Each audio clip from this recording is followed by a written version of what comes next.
La parole est à Monsieur Meyer Habib.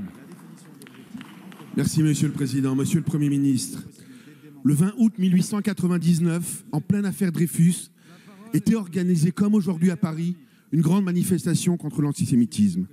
Déjà, les extrêmes se retrouvaient dans la détestation du juif, synonyme de pouvoir, d'argent et de théorie du complot. C'est dans ce terreau de haine qu'est né à Paris rue Cambon, sous la plume de Théodore Herzl, le sionisme moderne, mouvement d'émancipation nationale du peuple juif. Pourtant, samedi à Paris, on entendait « Barre-toi, sale sioniste, rentre à Tel Aviv, la France, elle est à nous ». Tel est le triste visage de l'antisémitisme en 2019. Dans le contexte de crise sociale, la parole antisémite se libère. Et par un tour de passe-passe sémantique, juif est devenu sioniste. On dit plus sale juif, on dit sale sioniste, plus politiquement correct. L'idée que le peuple juif n'a pas le droit à un État, c'est l'antisémitisme par excellence. Le boycott d'Israël, BDS, brodé par certains à l'extrême gauche, c'est de l'antisémitisme.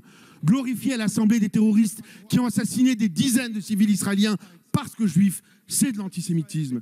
Ceux-là même, insoumis et communistes qui ont quitté en bloc cet hémicycle quand j'ai dénoncé le terroriste Salah Hamouri. Quand on attise la haine depuis des années, il est bien hypocrite de manifester contre l'antisémitisme.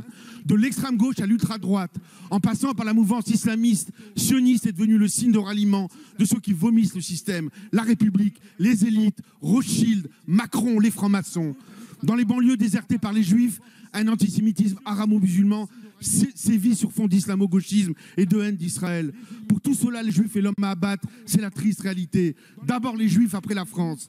Le 16 juillet 2017, Monsieur le Premier ministre, le président Macron déclarait très justement que l'antisionisme était la forme réinventée de l'antisémitisme. Aujourd'hui, il hésite à la pénaliser. Un pas en avant, deux pas en arrière.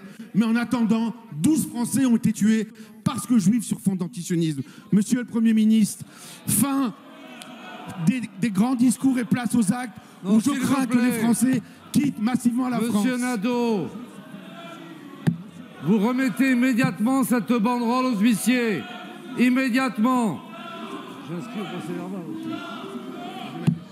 Monsieur Nadeau, cette attitude non seulement interrompt inutilement la parole de notre collègue Meyer Habib.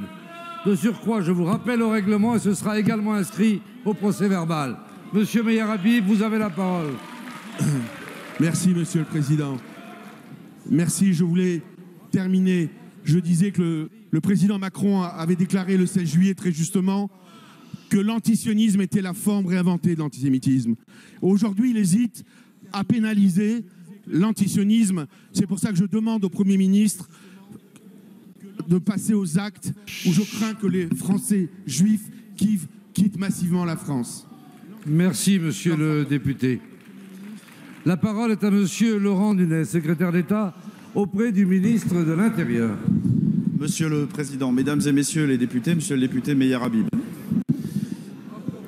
nous avons eu souvent l'occasion, vous et moi, de discuter de cette question du lien entre l'antisionisme et l'antisémitisme. Tout à l'heure, en répondant à Madame Constance Le Grip, je vous évoquais ce qu'est le délit d'antisémitisme. L'antisionisme, comme vous le savez, c'est autre chose. C'est une politique qui consiste à critiquer la politique d'Israël au nom de ce que certains peuvent considérer qu'il s'agit d'une liberté d'expression.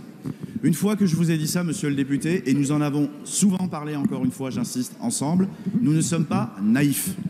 Il ne nous a pas échappé que derrière le faux nez de l'antisionisme pouvait se cacher de l'antisémitisme. Vous le savez très bien, et c'est quelque chose que nous suivons avec beaucoup d'attention. Les groupuscules antisionistes sont suivis de près par les services et retiennent toute notre attention. Je peux vous confirmer qu'il existe des jurisprudences que nous appliquons au cas par cas, et nous y sommes très attentifs, qui nous permettent de considérer chaque fois qu'au regard des caractéristiques de l'auteur, au regard des caractéristiques d'un contexte dans lequel des propos antisionistes peuvent être tenus, oui, parfois, il peut être reconnu au cas par cas le caractère antisémite de propos antisionistes tenus et qui ne sont que le faux nez de l'antisémitisme. Mais ça, nous le faisons à droit constant, les textes nous le permettent et la jurisprudence l'a consacré. Et je peux vous dire qu'il y a un certain nombre de mouvements, et vous avez cité notamment le BDS, qui recueillent toute notre attention. Nous sommes attentifs à la commission éventuelle de délits pénaux et nous sommes également attentifs à ce que derrière des slogans antisionistes ne se cache pas de l'antisémitisme. Mais encore une fois, monsieur le député, cela nous le faisons à droit constant, la jurisprudence nous le permet et il ne nous semble pas nécessaire à ce stade de pénaliser l'antisionisme. Nous y arrivons chaque fois qu'encore une fois, eu égard au contexte et aux caractéristiques de l'auteur de l'acte, nous pouvons considérer qu'il y a antisémitisme. Et il sera d'ailleurs intéressant de voir dans quel sens trancheront les tribunaux lorsque nous aurons interpellé, comme nous le souhaitons tous maintenant très vite, les auteurs des injures contre M. Finkielkraut. Merci, Monsieur le Ministre. La parole est